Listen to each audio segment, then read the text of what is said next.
네, 여러분 반갑습니다. 대한내과의사회에서 주관하는 내 몸의 닥터 시간입니다. 저는 대한임상순환계학회 회장직으로 학회 활동하고 있고 고양시에서 유해촌내과를 개원하고 있는 유해춘입니다. 지난번 시간에는 제가 우리가 심장질환 환자들 중에서 주로 호소하는 증상들이 호흡곤란, 흉통, 또 두근거림인데 지난번 시간에는 그 호흡곤란 환자를 위한 심장 초음파 활용이라는 제목을 강의를 드렸고요. 오늘은 두근거림 환자를 위한 심장 초음파 활용이라는 제목으로 강의를 드리도록 하겠습니다. 여러분들 두근거림을 굉장히 많이 호소들 하시죠. 두근거림이라는 것은 심장의 박동이 빠르거나 불규칙할 때 느끼는 증상인데 우리가 신계항진이라 그러죠. 신계항진이라 그러고 대부분 이제 정신적인 원인이나 신체적인 원인에서도 생길 수가 있습니다. 우리가 불안장애라든지 공황장애가 있다든지 또 운동을 한다든지 또 갱년기 증상이 있다든지 그럴 때 이제 그런 두근거림 증상을 호소할 수 있는데 되게 병적 원인에 의한 두근거림은 심전도를 통해서 부정맥으로 진단이 되는 거죠. 그게 이제 병적 원인이 되는 거고. 그래서 우리가 이 부정맥이라는 거는 부정맥이라는 거는 심장의 리듬이 불규칙하거나 규칙적이지 않다는 거죠. 불규칙이거나 심박동수가 비정상적인 상태. 그래서 일본에 보통 우리가 정상인 사람은 60회에서 100회 정도 맥박이 뛰게 되는데 이 맥박이 갑자기 막 빨라지거나 100회 이상 빨라지거나 또는 느리게 뛰거나 또는 규칙적이지 않고 불규칙하다는 거죠. 그게 이제 불규칙한 게 부정맥이라는 거죠. 근데 환자분들이 느끼는 증상들은 대개 어떤 증상을 호소하냐면은 이게 맥이 좀 빨리 뛰는 것 같아요. 또 엇박자로 뛴다고 느낍니다. 엇박자로 뛴다. 또 맥박이 한두 번씩 안 뛴다. 안 뛰는 느낌이 든다. 건너뛴다. 그런 이야기도 많이 합니다. 건너뛴다는 느낌도 많이 하고 또는 가슴이 벌렁벌렁거린다. 그런 느낌을 이야기하기도 하고 또 목 안에 나비가 벌렁벌렁거리는 것처럼 그런 느낌이 든다. 다양한 증상들을 호소하시는 게 이제 부정맥입니다. 또 경우에 따라서는 이런 부정맥 때문에 가슴 통증이라든지 또 어지럽다든지 또 맥박이 너무 느리거나 너무 빠르거나 그러면은 또 잠시 의식을 잃는 실신이 동반되기도 하겠습니다. 그래서 우리가 정상적인 동율동동이라는 건 정상적인 거는 율동의 기원이 이제 동결절이라는 거는 심장의 우심방이 위쪽에 있는데요. 우심방에서 위에서 아래로 그리고 오른쪽에서 왼쪽으로 이렇게 진행이 되는데 그게 이제 정상적으로 이렇게 쭉 전기 신호가 전달이 되는데 이때는 안정적인 정상 율동은 일정한 간격으로 60회에서 100회 정도 분당 계속 신호를 내보내는 거죠. 동결지에서 이렇게 규칙적으로 내보내는 이게 정상이라는 거고 이때 심장 내 전도 간에 별 문제가 없으면 정상적으로 이렇게 전도가 되는 겁니다. 그게 정상인 거고 그렇지 않은 경우가 이제 부정맥이 되는 거죠. 그래서 우리가 부정맥의 원인은 아주 다양합니다. 그죠? 다양한데 다른 신체 이상의 심장의 영향에 의해서 부정맥이 오는 경우도 있습니다. 여러분들 이제 흔히 갑상선 기능이 올라가 있는 갑상선 기능 항진증이라고 그러죠. 대부분 이런 항진증 환자들이 대부분 병원에 올 때는 두근거림으로 많이 옵니다. 그래서 저희 병원도 저는 주로 이제 심장 환자들을 보기 때문에 저희 병원 오시는 환자분 중에는 저는 반드시 두근거림 환자가 왔을 때는 이 갑상선 기능 항진증 여부를 물어봅니다. 그리고 갑상선 기능 항진증 피검 혈액 검사가 있습니다. 그 검사를 꼭 해보고요. 해보면 이게 항진증이 있을 경우에 두근거림을 굉장히 많이 호소할 수가 있습니다. 그다음에 혈압을 유발할 수 있는 갈색 세포증이라든지 저혈당이 왔을 때도 또 맥이 빨라질 수 있겠죠. 탈수가 됐을 때도 심할 때도 우리가 반사적으로 맥이 빨라질 수, 부상적으로 빨라질 수가 있고 전해질 이상이라든지 또 약물, 감기약이라든지 이런 다양한 약제들 또 과도한 음주나 흡연 또 카페인 이런 것들이 다른 원인으로 부정맥을 유발할 수가 있고 또 오늘 제가 주로 말씀드린 심장 자체의 문제로 생기는 부정맥들이 있을 수 있죠. 조기 수축 중에서도 이제 심방에서 생기는 거, 심수에서 생기는 거, 또 세동, 또 빈맥 여러 가지 이런 심장병에 의해서 생기는 것들이 부정맥 원인이 될 수가 있겠습니다.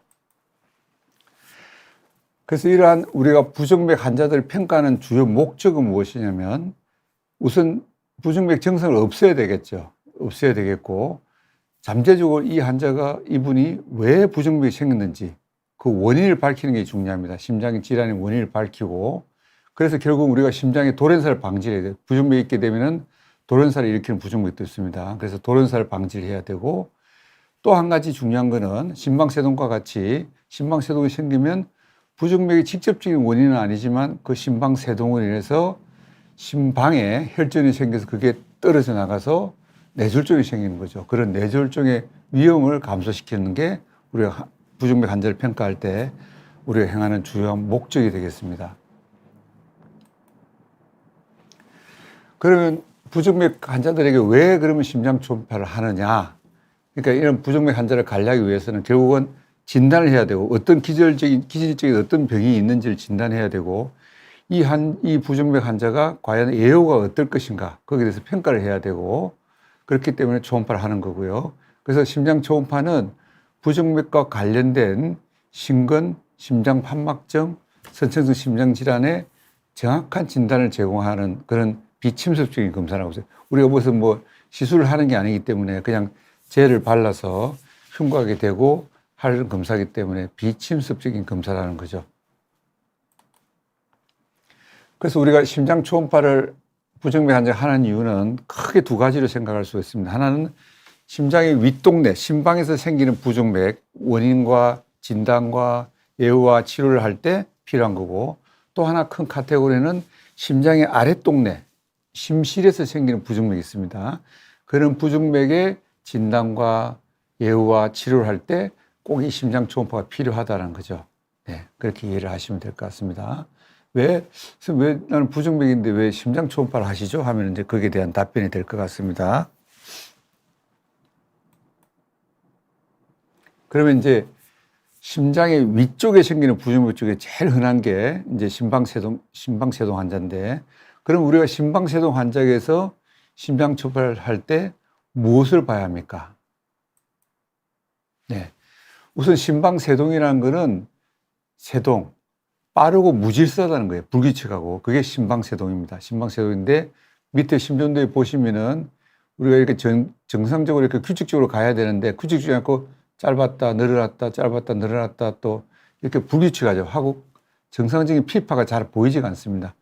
이런 경우에 우리가 심방세동을 진단할 수 있는데 이거는 반드시 심전도를 찍어야 됩니다. 그래서 우리가 보통 요즘 홀트 많이 하시죠. 그래서 단일 심전도 유도에서 30초 이상 쭉 나타나거나 우리가 열두리도 보통 우리가 병원에 가면 찍는 심전도 열두리도 심전도를 찍어서 그게 심방세동이 정맥이 되는 경우에만 우리가 심방세동을 진단할 수가 있습니다.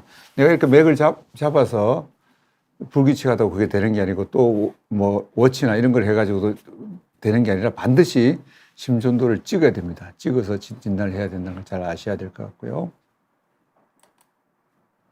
그래서 우리는 이런 심방세동 환자의 심장 초음파를 볼 때 뭘 확인하느냐. 우선은 제가 처음에도 말씀드렸지만 제일 중요한 거는 심장의 구조와 기능을 평가하는 겁니다. 그래서 성모 판막이나 대동맥 판막, 중량 판막이죠. 이 판막들이 어떤지, 병이 있는지 없는지, 자심실이 큰지, 작은지, 기능이 나쁜지 좋은지, 또 자심방이 큰지, 또 자심방 2라는 게 있습니다. 그 자심방 2에 뭐가 있는지 없는지, 또 폐동맥의 압력이 어느 정도인지 그런 걸 평가하는 게 굉장히 중요하고요. 그 다음에 이제 자심방에 우리 혈전이 있으면 심방세동이 있으면 심장이 이렇게 규칙적으로 뛰지를 못하기 때문에 드르르 떨리기 때문에 이 떨림이 있으면은 그 안에 혈류가 저류가 되겠죠. 그렇게 되면은 여기에 혈전이 잘 생깁니다. 그래서 그런 혈전이 자심방에 있는지 없는지 그걸 초음파로 이렇게 잘 볼 수가 있습니다. 그래서 혈전을 관찰하는 게 중요하고요. 그 다음에 이제 우리가 그 제일 중요한 게 이제 심부전인데 부정맥이 생기는 원인 중에 이 심부전을 진단할 때도 역시 심장 초음파가 중요한데 결국은 심부전에 제일 중요한 거는 자심실의 수축 기능입니다. 그래서 심장이 얼마나 잘 뛰는지 안 뛰는지 그 기능을 평가하는 게 중요하고 특히 나중에 제가 초음파를 몇 개 보여드리겠지만 자심실이 뛰는데 어느 한 부분이 잘 안 뛰면은 결국은 그 한 부분에 혈류가 잘 안 간다는 거거든요. 이 심장 이 근육이라는 거는 우리가 간상동맥이라는 혈류가 있어야 됩니다. 그죠? 그래야 이제 이 근육이 이제 산소도 교환하고 에너지도 먹고 사는데 이게 그 피가 잘 혈관이 좁아져서 그게 이제 간상동맥 질환이죠. 막히면은 심근경색이고 좁아지면 협심증이라고 하는데 그게 이제 혈류가 적게 가게 되면은 이쪽 기능이 조금 부분적으로 떨어집니다. 그래서 그걸 국소벽 운동 장애라 그럽니다. 그래서 그 부분 떨어진 거를 우리가 초음파로 여러 각도로 보게 되면 그 부분에 떨어진 걸 보면은 역으로 이쪽 부분이 떨어졌으니까 아마 이쪽 혈관이 막혔을 것이다, 좁아졌을 것이다, 그렇게 평가를 할 수 있는 거죠. 그 다음에 또 신부전 쪽에서 심장 수축 기능은 좋지만 피를 받아들일 이완 기능이 떨어진 경우가 있습니다. 그 이완 기능을 평가하는 것도 역시 심장 초음파를 하는 거고 또 한 가지 이완 기능 중에 또 이완 장애 오는 것 중에 중요한 게 다른 심장이 두꺼운 경우입니다. 고혈압을 치료를 안 한다든지 또는 선천적으로 심장이 두꺼운 분들이 있습니다. 그런 분들은 이제 초음파를 대면은 심장벽이 이게 정상보다 두꺼운 거 15mm 이상 두꺼운 거 보통은 11mm가 정상인데 15mm 이상 두꺼워지는 경우는 이 사람 심장이 두껍구나. 그 벽의 두께를 우리가 볼 수가 있고 또 네 가지 판막들 이상력으로 평가하고 또 우심실에서 3천 판막의 역류를 재어가지고 우리가 압력을 재서 이 우측 심장의 폐 압력이 피의 혈류량의 압력이 어느 정도인지 그걸 잴 수가 있고 또 심장에 싸고 있는 막에 물이 차 있는지 뭐 어떤지 그런 구조물 이상이 있는지 관찰할 수가 있고 또 선천병이 꽤 있습니다. 어른들 중에서도 어릴 때 모르고 지냈다가 선천성 심장병이 생기면은 거기에 이제 구멍이 있는지 그것도 우리가 초음파로 볼 수가 있는 거죠. 그래서 우리가 이런 심방세동이 있을 때 심방세동이 생기면은 맥박이 빠르면 굉장히 불편하거든요. 그것 때문에 숨도 차고 가슴도 답답하고 증상들이 생길 수 있기 때문에 그런 맥박을 조절을 해주기 위해서는 이제 약제를 써야 되는데 그런 약제를 쓰기 전에 우리가 반드시 심장 초음파로 자심실 수축 기능을 평가를 해야 됩니다. 그래서 자심실 수축 기능이 정상이면은 우리가 베타 차단제나 베라파밀, 딜티아젠 같은 칼슘 기량제라 그러죠. 그런 약제를 쓸 수가 있는 거고요.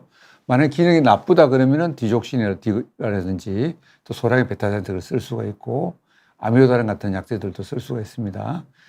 그렇기 때문에 장기적으로도 그렇고 단기적으로도 우리가 심방세동 환자의 맥박수를 조절할 때는 약제가 꼭 필요하거든요. 약을 써서 이제 맥박을 늘려줘야 되는데 그걸 쓰기 전에 반드시 심장 초음파로 심실 기능을 평가를 해서 어떤 약제를 써야 될지 그거를 평가를 한다는 거죠. 그래서 심방세동 환자에게서 심장 초음파를 하는 겁니다.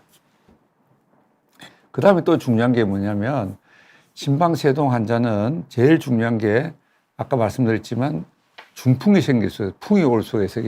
혈전이 떨어져 나가면. 그때 그 혈전을 떨어져 나가서 생기는 걸 막아주기 위해서 우리가 항응고제라는 걸 써야 됩니다. 그 응고제를 쓸 때 우리가 지금 쓰고 있는 항응고제를 여러분 잘 아시는 쿠마딘, 와파린이라 그러죠. 기존에 써왔던 거는 와파린이고 우리가 2010년도부터 나왔던 게 노악, 지금은 노악이라 그러지 않습니다. 다이렉트 오랄 안티코알트 도악이라 그럽니다. 도악. 지금은 2010년이 벌써 십몇 년이 지났으니까 새로운 약은 아니죠. 뉴가 아니죠. 그래서 도악이라고 요즘은 쓰고요. 다비가트란, 아픽사반, 에독사반, 리바록사반, 사반 하는 그런 약들 여러분 잘 아실 겁니다. 그런 약들을 쓰는데 왜 쓰는지 그걸 이제 이해를 할 수가 있을 겁니다. 그래서 그런 약들을 쓰는 이유는 그런 약들을 썼더니 우리가 뇌졸중이 예방이 된다는 겁니다. 심방세동 환자들에게서. 그래서 그런 약을 쓰는 거고 그런 항응고제를 쓰기 전에도 내가 와파린을 쓸 것인가 아니면 도악을 쓸 것인가를 결정할 때 반드시 심장 초음파를 해가지고 이 환자가 심방세동 환자가 판막증이 있는지 없는지를 감별해야 된다는 겁니다. 그래서 만약에 중정도 이상의 성모 판막에 협착이 있다 그러면 나중에 제가 슬라이드를 보여드리겠습니다. 중정도 성모 판막에 협착이 있다 그러면 이상이 있다 그러면은 아직까지는 지금도 조금 연구가 좀 진행은 되고 있지만 현재까지는 와파린이라는 약제를 쓰는 거고 와파린, 쿠마딘이라는 약제를 쓰는 거고 기계 판막이 있을 때 심방세동이 생기면은 당연히 기계 판막은 아직은 와파린입니다. 그렇게 이해를 하시면 되고 그 외에 판막들의 병이 있다 그러면은 그때는 이제 도학을 쓰는 겁니다. 다비가트란, 아픽사반, 에독사반, 이바록사반 이런 약제들을 쓰는 겁니다. 그렇게 이해를 하시면 될 것 같습니다. 그 다음에 우리가 뇌경색 심방세동 환자의 뇌경색 위험도를 평가할 때 차드 바스크 스코어를 씁니다. 이 환자를 항응고제를 쓸까 말까를 결정할 때 왜 그렇게 되냐면 이 차드 바스크 스코어를 해가지고 했더니 이쪽 표에서 보시면 아시겠지만 스코어가 높으면 높을수록 2보다 높으면 높을수록 1년 동안 뇌졸중 발생 비율이 굉장히 올라가죠. 거의 9가 되면 15%, 2일 때는 2%였는데 그 정도 뇌졸중 위험도가 확 올라가기 때문에 이때는 반드시 항우제를 써야 된다는 거예요. 그래서 이 차드 바스크 스코어는 어떤 거냐면 신부전이 있는가 없는가. 신부전이 있으면 1점, 그 다음에 고혈압이 있으면 1점, 나이가 75세 이상이면 무조건 2점입니다. 2점. 당뇨병이 있으면 1점, 뇌졸중이 있거나 병력이 있으면 2점, 그 다음에 혈관 질환이 있으면 1점, 또 65세 이상이면은 1점. 여성은 1점인데 올해 유럽 심장학회 가이드라인에서는 이제 여성은 뺐습니다. 뺐는데 이게 이제 아직까지 우리나라는 보험공단 그 기준에도 그렇고 아직은 여성은 드러나 있습니다. 그래서 이걸 이제 나중에 어떻게 될지는 추이를 봐야 될 것 같고요. 그래서 우리가 이렇게 이 심방세동 환자가 왔을 때 이 평가를 해서 이 점수가 몇 점인가에 따라서 이분이 3점 정도 나온다. 그러면 반드시 이제 그 항우제를 써야 되겠죠. 그래서 우리가 초음파를 해가지고 기계판막이 있거나 혹은 중증도 이상의 성모판막 협착증이 있는데 심방세동이 생겼다. 그러면은 그때는 와파린을 써야 됩니다. 아직까지는. 와파린을 써야 되고 이게 지금 좀 더 연구가 되고 와파린 너무 여러분 잘 아시다시피 너무나 제약이 많죠. 음식도 조심해야 되고 약재들도 조심할 게 많지만 이 도학은 그렇지가 않습니다. 아주 먹기도 편하고 제약이 적기 때문에 물론 출혈 위험도도 있고 체중이나 나이에 따라서 용량은 조절해야 되겠지만 그런 위험도도 있기 때문에 위험도가 훨씬 와파린보다 덜하기 때문에 쓰기가 편하고 또 효과도 더 좋고요. 그래서 대부분 가능하면 도학을 쓰는데 아직까지는 이제 성모판막 협착이 있거나 기계판막이 때는 와파린을 써야 되고요. 근데 이것도 지금 연구가 진행돼서 조금 더 이 데이터가 좋게 나오면 또 바뀔 수가 있습니다. 그 다음에 조금 전에 말씀드렸던 차드 바스크 스코어를 카운트 해가지고 2점 이상이면 우리가 중풍을 막기 위해서 반드시 도학을 써야 된다는 겁니다. 그걸 이해를 하시면 될 것 같고요. 그 다음에 초음파로 심방세동일 때 꼭 봐야 될 게 자심방입니다. 그래서 자심방이 큰가 작은가. 왜냐하면 이게 자심방이 이미 커버리면은 약제를 쓰거나 우리가 시술을 하더라도 동률동을 정상 리듬이라 생각하시면 됩니다. 정상 리듬으로 전환하기가 어렵다는 거죠. 커버기 때문에 이미 심장이 쉽게 말하면 그렇게 굳어져 있기 때문에 이게 돌리기가 쉽지가 않다는 거예요. 그렇고 돌리고 나더라도 이게 재발이 많다는 겁니다. 그래서 우리가 예후를 평가할 때 초음파를 해야 된다 그랬잖아요. 그래서 심방세동 환자가 왔을 때 자심방 크기를 재서 이게 50 이상, 40이 정상인데 예를 들어서 50 이상 크다 그러면 이분은 좀 평생 이제 약을 먹어야 되겠고 쉽지가 않겠구나. 그래서 요즘은 심방세동을 조금 더 조기에 치료하자. 빨리 리듬을 이렇게 심방이 크지 결국 이 악순환이거든요.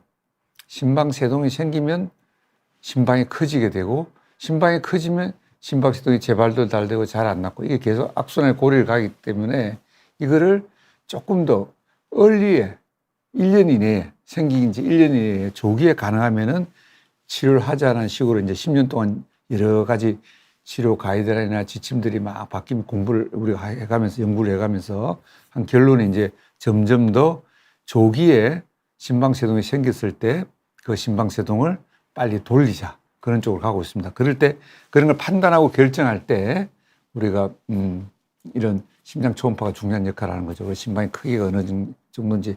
그래서 심방세동이 생긴 지 1년 안 됐는데 크기가 작다. 이러면 빨리 약제를 써가지고 심방세동을 돌리면은 정상 리듬으로 돌아오지 않습니까? 그러면 다시 재발할 것도 확률도 적고 유지가 잘 된다는 거죠. 그래서 그때 우리가 반드시 심장 초음파가 필요하다는 겁니다. 이게 보시면 이제 이게 자심방이거든요. 자심방인데 이렇게 커져 있죠. 커져 있고 이게 뭐 허연 게 보이죠. 여기가 자심방인데 아펜다지라고 그러는데 인데 이쪽에 보면 혈전이 생기는 혈전이 딱 박혀 있죠. 이게 이제 떨어져 나가면 이게 자심방에서 결국 자심실로 피가 갔다가 대동맥의 초원으로 뇌혈류 쪽으로 가잖아요. 그러면 거기에 이제 이 혈전이 떨어져 나가면 풍이 오게 되는 거죠. 그래서 저는 혈전이 있으면 굉장히 위험하다는 거죠. 그래서 저런 걸 막아주기 위해서 약을 쓴다는 거예요. 그리고 초음파로 이런 걸 빨리 볼 수가 있다는 거죠. 그래서 심방세동 환자의 심장 초음파를 검사하는 것은 심장 초음파를 하는 이유는 심방세동의 치료 방침을 결정하는 거죠. 이 사람을 빨리 돌릴 것인가 말 것인가, 약을 뭘 쓸 것인가. 그래서 심장 초음파 꼭 필요하다는 거고, 그래서 우리가 경흉부 심장 초음파를 통해 가지고 심실 기능의 저하나 판막 이상이 있는지, 자심방의 확장 정도나 심장 내 혈전이 있는지, 아까 혈전 보여드렸죠. 혈전이 있는지를 평가하고, 또 자심방 크기는 향후 심방세동의 재발이나 혹은 지속성 심방세동을 진행갈지 여부를 평가할 때 아주 중요한 정보를 준다는 거죠. 그래서 우리가 심장 초음파를 심방세동 환자분들은 반드시 해야 된다는 겁니다. 반드시. 그래서 우리가 부정맥 학회에서 내놓은 요즘 통합적 관리가 굉장히 중요합니다. 심방세동에도. 그래서 통합적 관리 지침에 보면은 거기서도 경흉부심 초음파는 심방세동의 치료 방침을 결정하기 위하여 모든 환자에게 수행되어야 한다. 경식도 초음파는 우리가 이제 식도를 하는 거기 때문에 개원가에서는 잘 하진 않습니다. 경식도 초음파는 경흉부에 비해서 심방의 기능 평가 및 자심실 방해 내 혈전 유무 평가에 더 유용하겠죠. 이 가까이서 보기 때문에 식도로 넣어서 보기 때문에 더 잘 볼 수가 있습니다. 따라서 우리가 이제 동일동 전환 수술이나 시술을 하거든요. 심방세동 있는 환자들은 시술할 때 이제 거기를 라디오 주파수라든지 냉각이라든지 초음파라든지 이런 걸로 인해서 지지게 되는데, 그걸 절제술을 할 때 절제술 하기 전에 그 안에 혈전이 있으면 문제가 생기잖아요. 그래서 그거를 미리 파악하기 위해서 우리가 경식도 초음파를 해가지고 안에 혈전이 있는지를 평가를 하는 게 필수적이라는 겁니다. 그렇게 이해를 하시면 될 것 같습니다. 그 다음에 심실성 부정맥 환자에게서는 우리가 그 다음에 이제 심상에 아까 조금 전에 말씀드린 심장의 윗동맥에서 생기는 심방세동에는 부정맥이고, 그 다음에 이제 밑동맥에서 주로 생기는 게 심실 부정맥이다. 그걸 이제 심실성 부정맥이라고 하거든요. 그 심실성 부정맥 환자의 심장 초음파 시 무엇을 봐야 하냐? 이게 이제 심실 쪽에 생기는 부정맥 중에서 제일 흔한 게 심실 조기 수축. 여러분 많이 들어보셨죠? 심실 조기 수축이라고 그럽니다. 그죠? 심장에서 맥박이 대부분 하나씩 건너뛴다 그러죠. 맥이 건너뛴다, 덜크덩거린다, 쿵 떨어진다, 그런 느낌을 호소하는 경우가 많죠. 이게 왜 그러냐면 정상적인 맥박이 아까 위에서 동결절에서 나와서 심방을 거쳐서 심실까지 정상적으로 이렇게 와야 되는데, 그 외의 조직에서 맥이 생기죠. 그 외의 조직 중에서 특히 심실이라는 조직에서 전기가 하나 더 만들어지는 거죠. 그러면 이제 그런 느낌이 생기고 정상이 생기는 겁니다. 심부불쾌감, 어떤 사람 호흡곤란, 기침을 호소하는 사람도 있고, 또 어지럼증, 피로. 하지만 또 이게 많아도 정상을 못 느끼는 사람들, 이 사람마다 꽤 다른 것, 다양한 것 같아요. 느끼는 게 있습니다. 그래서 여기 보시면 맥이 이렇게 정상적으로 땅땅땅 가는데 여기 하나가 이렇게 딱 조기 오죠. 이거보다 조금 더 빨리 오잖아요. 이걸 조기 수축이에요. 심실에서 오니까 심실 조기 수축이라는 겁니다. 그렇게 이해를 하시면 될 것 같고요. 심실 조기 수축의 치료도 역시 마찬가지입니다. 이 심장 질환이 뭐가 있는지가 중요하고요. 또 흉통이 있는지, 운동을 할 때 흉통이 있다든지, 자꾸 실신을 하는지, 또 그런 가족력이 있는지, 급사의 가족력이 있는지. 그래서 되게 이런 심실 조기 수축이 있을 때는 여러분 병원 가시면 대부분 홀터를 하실 겁니다. 24시간 다는 경우도 있고 3일도 다는 경우도 있고. 그래서 그걸 달아서 그 버든이 되게 10% 이상, 24시간 중에 뭐 10%에서 15% 이상이면 꽤 많은 거죠. 많은 거에 속하고. 그런데 만약에 빈도가 너무 많지 않고 심장에 초음파를 했을 때 심장 기능에 문제가 없고 판막이 이런 데 아무도 문제가 없는, 심장에 아무 이상이 없는 상태에서 발생하는 이 심실 조기 수축은 건강에 해롭지 않습니다. 특별한 치료 요하지 않습니다. 안심해도 됩니다. 이게 굉장히 중요한 포인트입니다. 그래서 그것 때문에 막 여러 병원 다니시는데 그럴 필요 없이 정상이 없고 심장에 아무 문제가 없으면 괜찮은 겁니다. 네. 그런데 그렇지 않고 심장에 이상이 있을 경우에는, 구조적인 이상이 있을 경우, 심부전이 있다든지 협심증이나 심근경색이 있다든지 이럴 때는 사망률이 증가하기 때문에, 그럴 때는 가족력이 있다든지 심비대가 동반돼 있다든지 이런 심장 자체에 병이 있을 때는 이제 아주 위험도를 평가하고 적극적으로 치료를 해야 되겠죠. 그럴 때는 이제 항부정맥도 쓰기도 하고요. 그런 항부정맥제를 써도 2개월이 지났어도 이렇게 계속 그 조기수축맥이 15% 이상이면은 우리가 이것도 역시 아까 심방세동처럼 고주파로 가지고 전극 도자 절제 시술을 가능할 수가 있습니다. 이거는 이제 개원관에서는 할 수가 없고요. 대학병원에 가셔서 해야 될 것 같습니다. 그래서 심지부정맥 환자의 심장 초음파는 우선 제일 중요한 게 심장의 수축 기능을 확인하는 거고, 그다음에 두 번째 구조적 심장 질환이 있는지, 허혈성 심질환이 있는지, 심근 질환이 있는지, 판막 질환이 있는지, 선천성 병이 있는지, 이걸 우리가 초음파로서 꼭 확인을 해야 된다는 겁니다.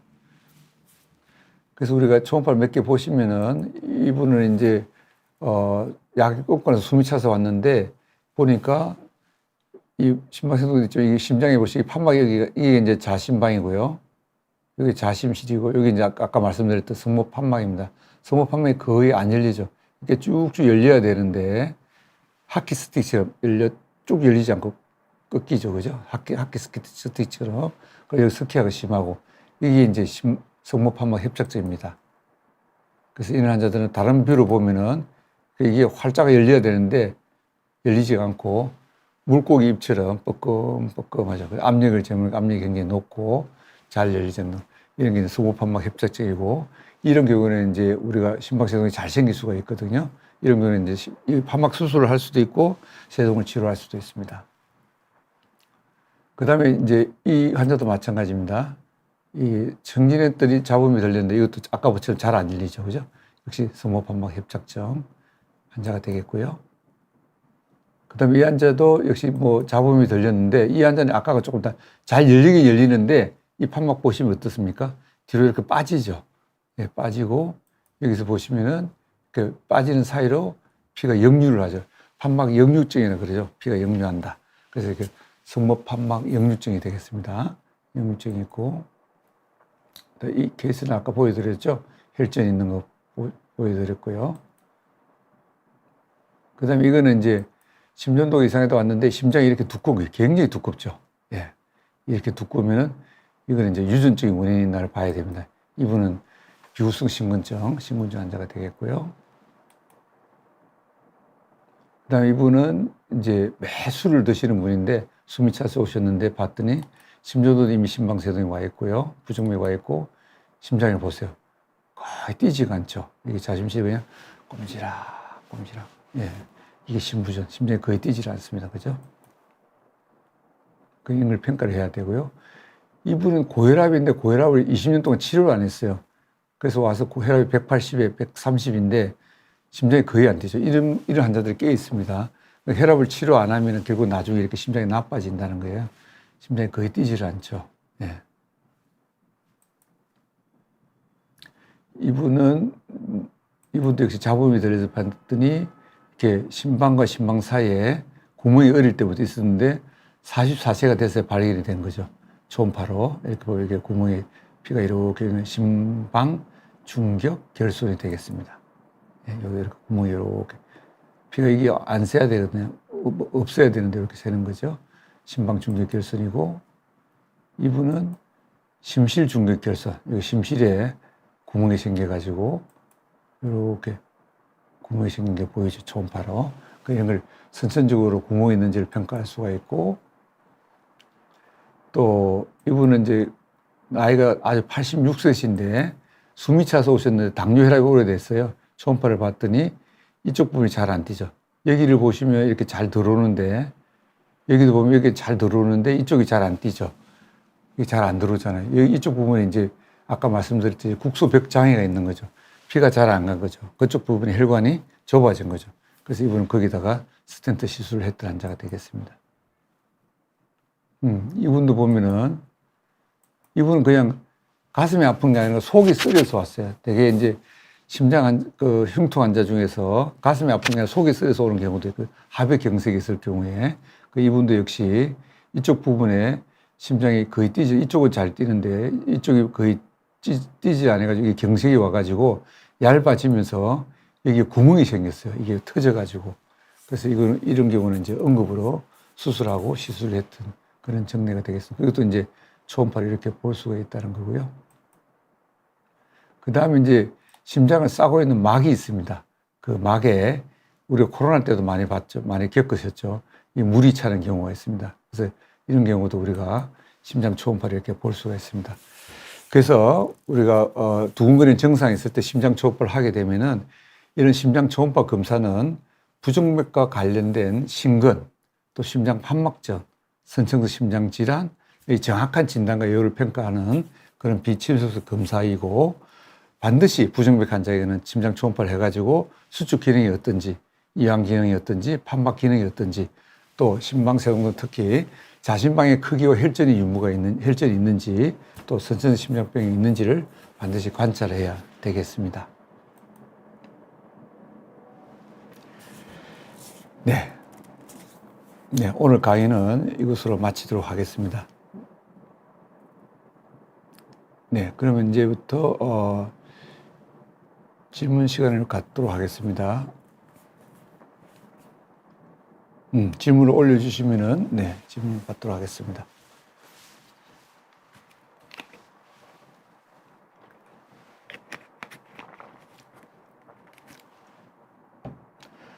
네, 청솔모님께서 59세 3년 전에 당뇨병 합병증 신장 이식을 받았는데 면역제제 당뇨약을 복용 중입니다. 커피나 녹차가 두근거림을 유발하나요? 최근에 원인을 모르겠지만 가끔 두근거림 증상이 일시적으로 생겼다가 사라지곤 합니다. 참 경동맥 석회가 있어서 아스피린도 복용 중입니다. 커피, 녹차, 카페인도 영향이 있을 수는 있습니다. 예, 두근거림 증상을 유발할 수 있는데 사람마다 꽤 차이가 있는 것 같아요. 예, 차이가 있는 것 같고요. 아까 말씀드린 심방세동학의 연관성에 대해서는 논란이 많고 없다는 보고도 있고요. 심실조기수축도 마찬가지로 논란이 있지만 저는 개인적으로 환자분들 설명드릴 때는 이런 카페인이 예민한 사람들이 있습니다. 예민한 사람들은 확실히 그 커피나 녹차 같은 걸 카페인 있는 걸 중단하면은 확실히 증상이 좋아지기 때문에 부정맥도 좋아지고요. 그래서 저는 가능하면은 안 드시도록 권하고 있습니다.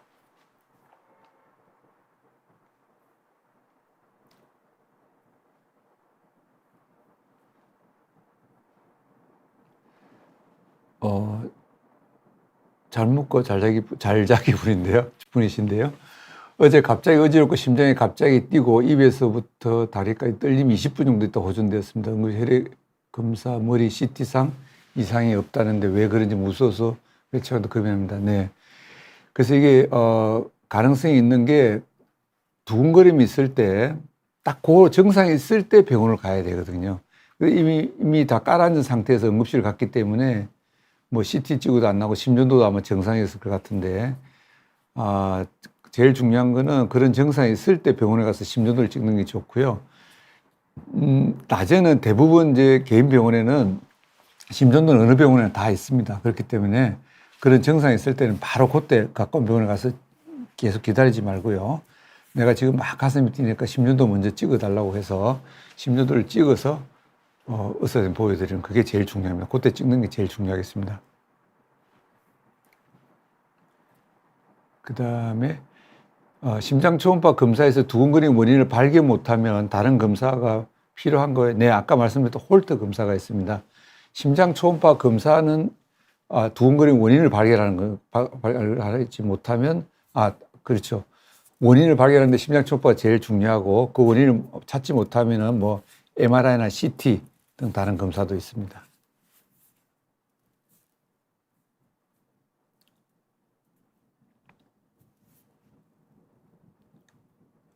45세 남성입니다. 최근 몇 달간 가끔씩 가슴이 두근거리고 숨이 차는 느낌이 듭니다. 주로 운동에 발생하는데 이 정도 증상으로 검사를 받아야 할 거예요. 받는 게 좋습니다. 물론 이제 당뇨나 혈압이 있는지 제가 구체적으로 모르지만은 일단은 제일 중요한 거는 운동 후에 발생한다는 거거든요. 그럴 때는 뭔가 운동 후에 발생한 거는 뭔가 문제가 있는 겁니다. 운동 후에 발생하는 숨참이라든지 두근거림은 꼭 검사를 한번 해보시는 게 좋습니다. 운동부하 검사라든지 홀터 검사, 심장 초음파 검사 그런 걸 해보는 게 좋겠습니다.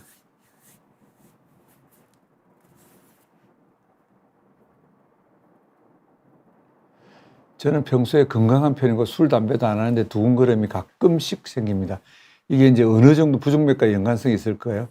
대부분 이제 그런 경우는 되게 심리적인 원인일 가능성이 많을 것 같고요. 그렇지만 이제 그렇게 자주 생길 때는 꼭 병원에 가서 검사를 해보는 게 좋습니다. 혹시 뭐 빈혈이 있는지 또 갑상선 아까 말씀드린 기능 항진증이 있는지 그런 다른 원인을 해보고 그런데 뭐 이상이 없다 그러면은 또 요즘은 이제 24시간 홀터가 되게 편하거든요. 부착하기가 패치 형태로 되어 있어가지고 그걸 해보고 거기도 이상이 없다 그러면은 그럴 때는 이제 다른 뭐 정신과적인 문제를 본다든지 그렇게 하는 게 좋은데 일단 증상이 있으시면은 한번 검사를 해보는 게 좋을 것 같습니다. 신부전이 만성화되면 치료가 어려운가요? 뭐 어렵죠. 어렵지만 요즘은 약제들이 좋은 약제들이 많이 나오기 때문에 치료할 수 있습니다. 네, 치료할 수 있습니다. 또 저번에 제가 말씀을 드렸지만 신부전의 원인이 중요하거든요. 원인에 따라서 치료를 할 수 있는 것도 있기 때문에 뭐 긍정적인 마인드를 가지시고 치료에 참여하시면은 잘 치료될 것 같습니다. 지인이 신부전 진단을 받았다고 하는데요. 생활 습관 잘 지켜야 될 부분이 어떤 게 있을까요? 제일 중요한 거는 약을 잘 드시는 겁니다. 약을 잘 드시고 그다음에 저염식 하는 거. 저염식 하는 게 제일 중요하고요. 그다음에 스트레스 굉장히 중요합니다. 평정심을 갖는 거.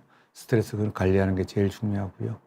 그다음에 이제 동반 질환이 있으시면은 당뇨, 고혈압 이런 게 있으면 마찬가지지만 생활 습관이나 그러면은 결국 이제 운동이죠, 운동도 하는 게 중요하고요. 술은 절대 안 되고, 네, 그 정도가 생활 습관이 되겠습니다.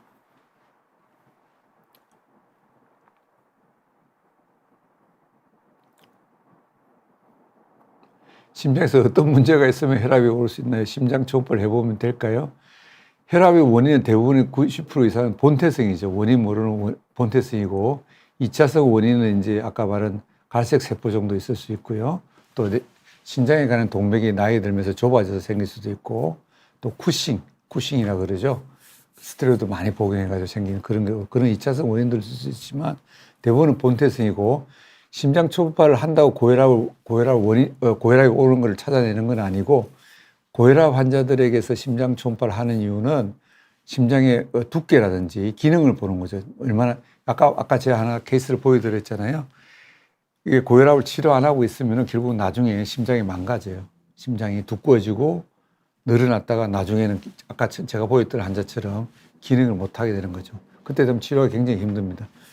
제가 요즘 많이 경험하는 거는 젊으신 분들, 젊은 고혈압 환자분들 처음에 왔을 때 심장이 굉장히 두껍고 초음파를 해봤을 때 두껍고 기능이 좀 떨어져 있을 때 약을 잘 쓰면은 금방 한 6개월 정도 쓰면요. 6개월 정도 쓰면은 두께가 얇아져요.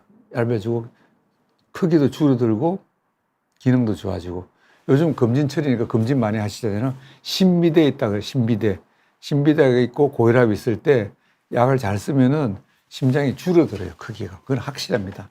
그래서 그런 경우에 이제 고혈압 환자들에게서 우리가 심장 초음파를 하는 것이지 그냥 고혈압 원인을 찾기 위해서 초음파를 하는 건 아니고요. 그 다음에 50세 여자인데 가끔씩 심장 부근이 통증이 약간 있으면서 튀어나올 것 같은 쿵쾅거림. 네, 이게 이제 그런 느낌을 드는 게 살짝 식은땀 나고 어지를 못 걷고 주저앉고. 예, 맞습니다. 이게 이제 50세에서 갱년기 증상일 수도 있는데 보통 이런 게 조기수축맥일 가능성이 많아요. 맥이 아까 보다가 조기수축맥은 정상적으로 땅땅 뛰다가 먼저 오는데 이게 나중에 뒤에 오는 놈은 크게 느껴질 수가 있어요. 뭐가 덜컹하고 크게 느껴질 수가 있거든요. 그럴 때는 또 식은땀 날 수 있고 어떤 분들은 또 기침을 호소할 수도 있습니다. 그럴 때는 조기수축맥의 가능성이 많기 때문에 한번 가까운 병원 가서 심전도 하고 홀터 같은 거 한번 해보시면 좋을 것 같고, 외국 사람 병원을 못 갑니다. 그러면 맥을 이렇게 잡아보세요. 이게 지금 이게 보이시나요? 맥을 이렇게 잡아보시고, 그럴 때 지금 이렇게 잡아보시면 맥이 규칙적으로 뛰죠. 그죠? 그러면은 이건 지금 그럴 때 통증이 있으면서 튀어나올 것 같을 때 지금 이 맥박이 그 순간에 잠깐 건너뛰는 느낌이 덜 만져지면은 안 뛰거나 뒤에 뛰거나 이렇게 느껴지면은 이건 분명히 조기수축맥이니까 그럴 때 이제 진단을 할 수가 있겠습니다.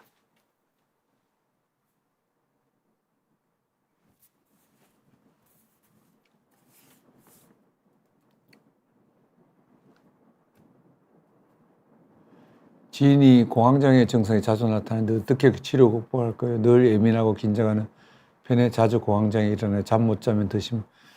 예, 공황장애는 제 전공이 아니기 때문에 예, 그런 정신과 선생님하고 상담을 하시는 게 좋을 것 같습니다.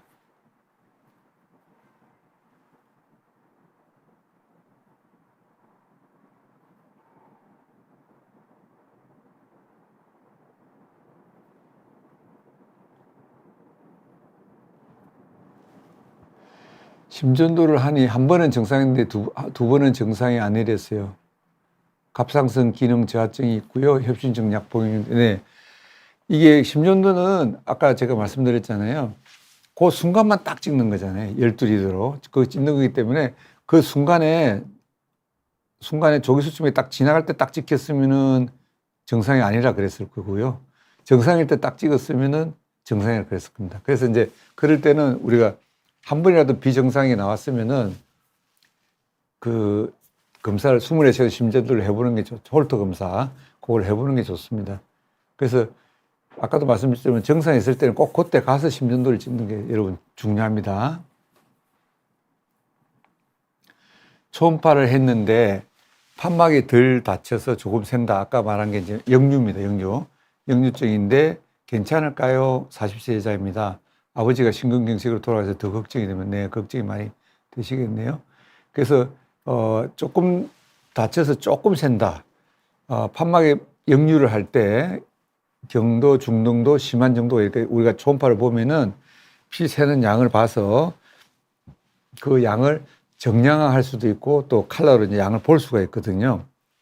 그래서 그 양 정도가 많지가 않으면은 뭐 중정도 이하면은 그냥 경과를 관찰하는 겁니다. 약도 안 쓰고 정기적으로 1년에 한 번 정도씩 뭐 이렇게 초음파를 해서 관찰한 거고, 심하다 그러면 이제 역류가 많다 그러면은 그거는 이제 약제를 쓰고 우리가 뭐 수술할지 안 할지 좀 더 정밀한 초음파를 해봐야 되겠죠. 그래서 우리가 보통 검진해서 여러분 저한테 이제 많이 가지고 들어오시는데 검진하고 나서 결과지를 들고 선생님 뭐 판막이 역류를 한대요. 그 앞에 거를 잘 보세요. 역류하는데 얼마 정도인지 경증 이러면 안 와도 됩니다. 병원에 안 가도 됩니다. 그래서 경증이라는 거는 그야말로 누구나 다 있는 거예요. 나이 드시면은 우리가 기계도 오래 쓰면은 녹이 쓸지 않습니까? 그죠? 기계도 오래 쓰면 녹이 쓸듯이 판막도 이게 여러분 생각해보세요. 지금도 계속 이렇게 열렸다 닫혔다 수시로 이렇게 일을 하잖아요. 이게 안 닳겠어요? 닳지요. 퇴행성이 오는 겁니다. 관절만 오는 게 아니라 퇴행성이 오니까 이게 딱 안 닫히는 거죠. 또 고혈압 치료 안 하든지 뭐 이래가지고 심장이 늘어나면은 판막이 잡고 있는 게 늘어나니까 멀어지는 거죠. 그럼 그 사이에 피가 새겠죠. 여러 가지 이유에서 판막이 셀 수 있는데 나이가 들면은 경정도 정도는 어느 정도는 누구나 다 초음파에 피가 조금씩 다 셉니다. 어느 판막에 다 세니까 검진하셔가지고 결과지를 받았는데 경증이다 그러면 병원에 안 가셔도 됩니다. 이거 이제 내년에 또 한번 보면 되겠다 이렇게 생각하시면 될 것 같고요. 자, 68세고요. 심실 조기 수축 5%. 아까 이제 10%는 아니네요. 고혈압 두근거림 약 먹고 있는데 아침에 오목가슴이 많이 아프고 속이 미식거리고 저녁 때는 좀 낫습니다. 역류성 식도염이 있는데 이 나이에는 괜찮다고 합니다. 이런 증상이 있으면 불안합니다. 예민한 편인데 이대로 지내면 되는지요? 네, 증상 자체가 뭐 그쪽 병원에서 이제 내시경 받고 했겠죠. 그러면 뭐 5% 정도고 또 역류성 식도염은 가슴 증상은 아마 식도염 가능성이 많을 것 같습니다. 그래서 고도로 약 잘 드시면 될 것 같고요. 고혈압 치료를 잘 하셔야 되고 제일 중요한 건 약을 잘 드셔야 됩니다. 그래서 만약에 정 불안하시면 5%였던 게 이제 약속 얼마나 좋아졌는지 다시 이제 추적 검사를 해보면 되겠죠. 또 심장 초음파, 24시간 심전도를 해가지고 몇 프로를 줄였는지 그걸 그전하고 비교를 해보면 될 것 같습니다.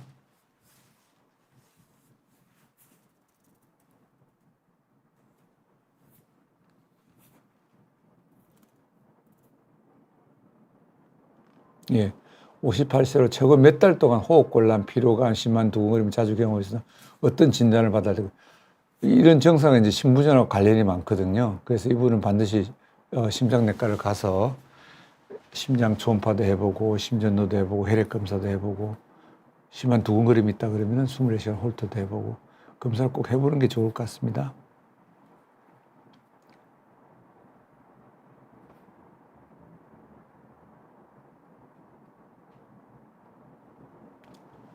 네.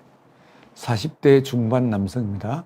심장 초음파도 해보고요. 24시간 홀터 검사 2번 해봤는데 심장 기능에 이상은 없고 잘 하셨네요. 합격고 혹시 박동 불규칙과 미세한 잔떨림이 느껴지는데 정신과 질환과 연관이 있을까요?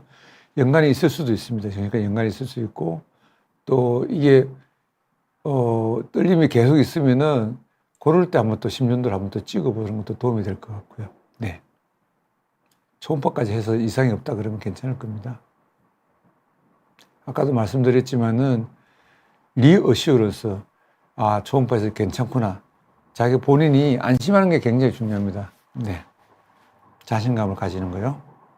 그러다 보면은 이게 생각은 계속 일어나는 거잖아요. 생각은. 하루에 우리 5만 가지 생각을 한다 그러지 않습니까? 그 생각 안 하면 됩니다.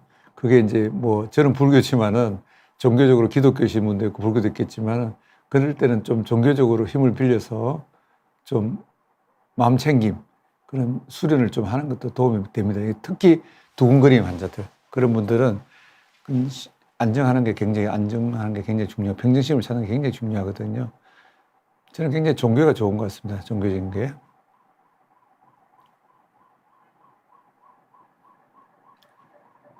일상생활에서 판막성 심질환 환자는 어떻게 관리를 해야 되느냐? 예, 우선은 판막 질환의 종류에 따라서 다릅니다. 다 같지만 대부분 같지만 판막 질환은 결국은 심부전에 오게 되고요. 그 심부전에서 우리가 제일 중요한 건 저염식 아까 말씀드렸고 저염식이고 또 운동하는 거 중요하고 약 잘 먹는 거 중요하고요. 그 다음에 이제 성모 판막 계통에 있어가지고 심방세동이 같이 동반됐을 경우에는 항옹호제를 먹잖아요. 그럴 때는 이제 우리가 출혈하는 것 주의를 해야 되겠죠. 그런 걸 잘 살펴야 될 것 같고요. 약 잘 먹는 게 제일 중요합니다. 요즘에 약들이 지난번에 제가 신부전에서 강의를 했지만 포필러라 그러죠. 너무 약들이 너무 좋습니다. 좋은 약들이 많기 때문에 생존율을 굉장히 많이 올리고 있거든요. 그래서 약만 잘 드시면 됩니다. 약만. 네. 워낙 요즘 약들이 좋은 약들이 워낙 많이 나오기 때문에.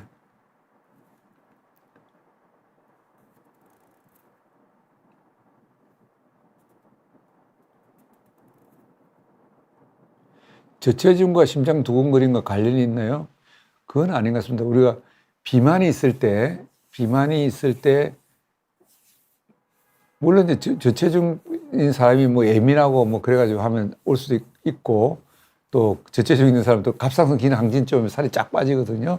그럴 때 두근거림도 있겠지만 그거 외에 단순한 체중만 따지자 그러면은 비만이 있는 분들이 사실은 심방세동이 자라요. 심방세동 앞에 여러분들이 강의를 많이 하셨지만은 심방세동도 어떻게 보면 하나의 만성질환이거든요. 그래서 고혈압, 당뇨, 그다음에 비만이 굉장히 중요합니다. 그래서 살을 빼면은 심방세동 재발도 주고요. 그래서 비만은 반드시 관리를 해야 돼요. 두근거림 있을 때. 그다음에 딜라트렌증과 카라바적을 먹고 있어서 딜라트렌증은 심장약인지요? 뭐 심장약이란 게 다 혈압약도 다 심장약에 속하죠. 네. 어떤 의미에서 심장약인지는 모르겠지만 혈압약 중에 이제 딜라트렌이라는 거는 베타 차단제고요. 카나버는 이제 ARB 계통인 약인데 이 약제들 두 개를 드시고 계시는 거는 뭐 심장약이죠. 예, 약이죠. 근데 어떤 고혈압 때문에 이제 약을 드시는 거니까. 하여튼 여러분 꼭 당부드리고 싶은 거는 약을 드시고 계시다 그러면은 요즘 약들이 워낙 좋습니다. 좋으니까 약을 꼭 잘 드셔. 왜 약을 먹어야 되냐? 스타틴을 왜 먹어야 되냐? 혈압약을 왜 먹어야 되냐? 그거는 먹어야 됩니다. 빠지지 않고 평생 그냥 드셔야 됩니다. 우리가 밥 먹듯이. 그래야 우리가 장수하는 비결입니다. 네. 더 이상 질문 없으시면은 네. 오늘 강의는 이것으로 마치도록 하겠습니다. 네. 수고 많으셨습니다. 네.